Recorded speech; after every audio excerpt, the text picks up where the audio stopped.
Amis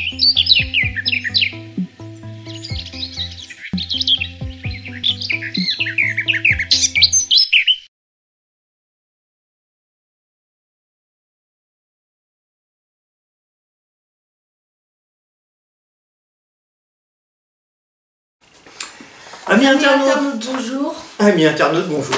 Voilà, bonjour Aurélien. Bonjour. Bon, on termine cette brocante, 4e vidéo. Alors là, on va s'adresser surtout à des gens qui n'ont jamais fait de brocante. Je pense que les autres vont savoir un peu de quoi il s'agit. Il s'agit du tout ce qui est bon à savoir, le plus du plus sur la brocante. Hein, je vous rappelle que dans la première vidéo, on a vu tout le matériel qu'il fallait. Dans la 2e et 3e, un petit peu comment présenter un stand. Donc là c'est tout ce qui tourne un petit peu autour. Donc c'est un texte que nous allons vous lire et puis faire quelques commentaires aussi dessus. D'accord? Je commence? Allez, je commence. Si vous désirez garder votre véhicule à côté de votre stand, cela n'est pas toujours possible. Voyez cela avec les organisateurs au moment de l'inscription. Voilà.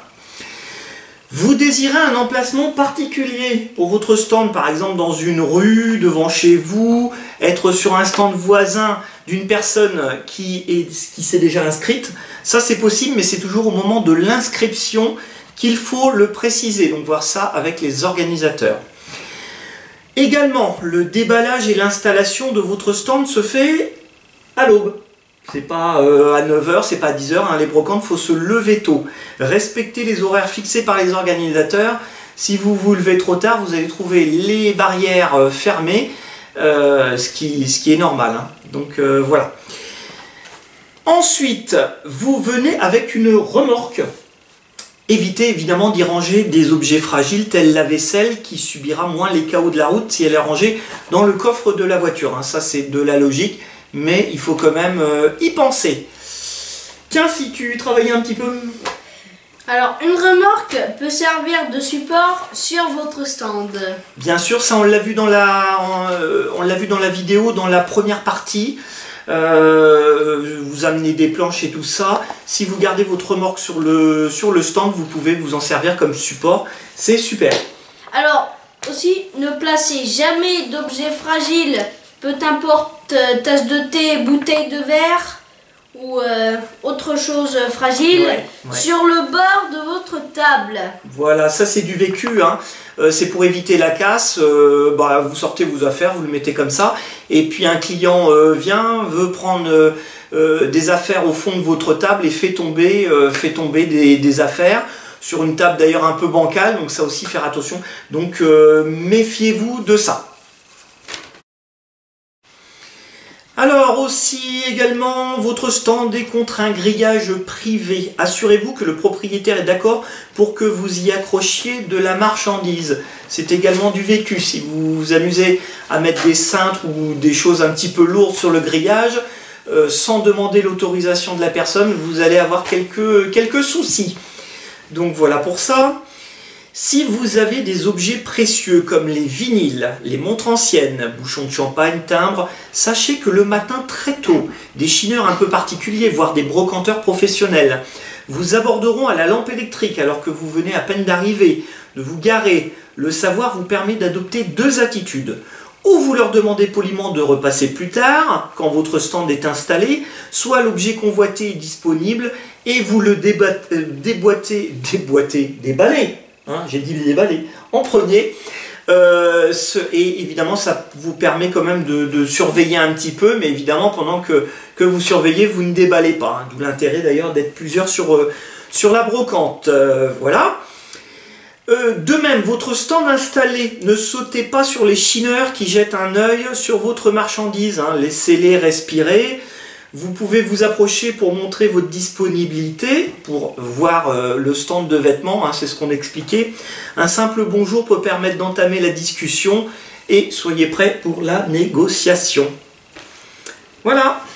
Alors, les meilleures ventes se font souvent le matin. L'après-midi, les flâneurs seront plus nombreux que les acheteurs. Alors, c'est l'occasion peut-être de baisser vos prix. Voilà, oui, c'est une tendance de ces dernières années. en fait, les personnes qui désirent acheter viennent le matin de bonne heure pour les bonnes affaires. Et l'après-midi, c'est plutôt des promeneurs, ce qui n'empêche pas qu'il y a des ventes quand même qui se font. Mais soyez attentifs et bien organisés, surtout le matin. Voilà, vous vous reposerez un petit peu plus l'après-midi. Vous n'avez pas mis les prix sur vos objets à vendre. Bon, alors là, vous faites comme vous voulez, mais tâchez au maximum, au minimum de connaître le prix quand un client vous le demande.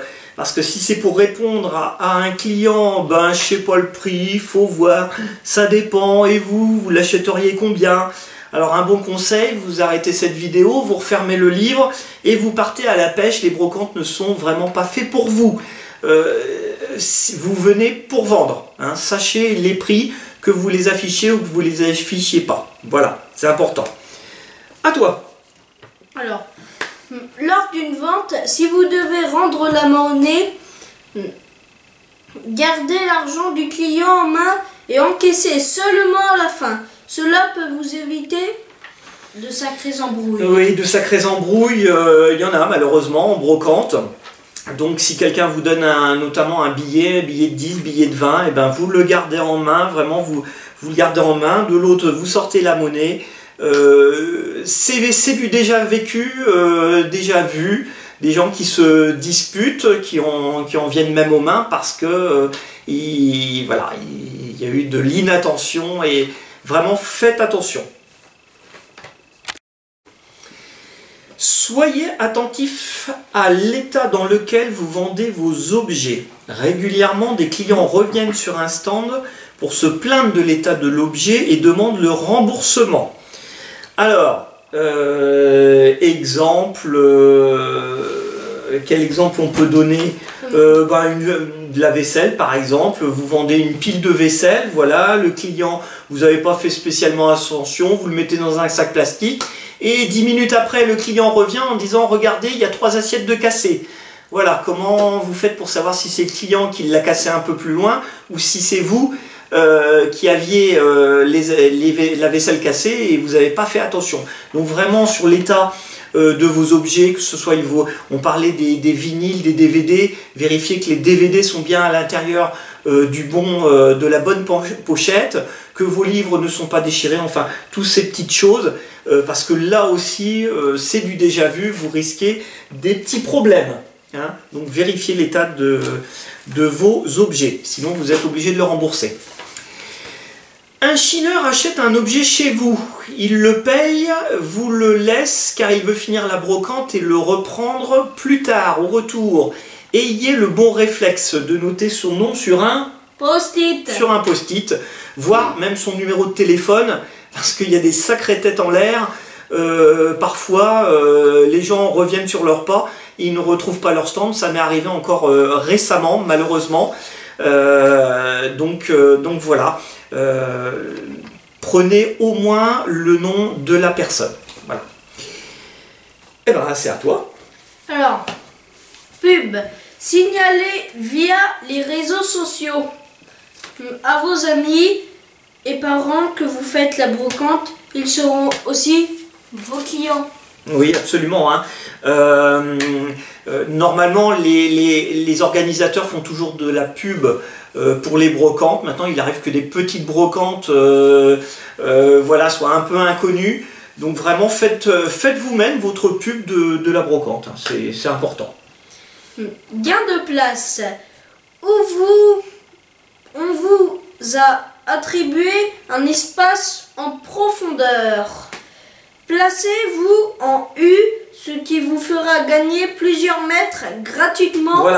Voilà, plusieurs mètres gratuitement. Alors là, je vais expliquer, oui. On va pas lire la dernière phrase qui disait que je vous faisais voir ça sur le stand, sur la vidéo 2 et 3. Malheureusement, on ne l'a pas fait.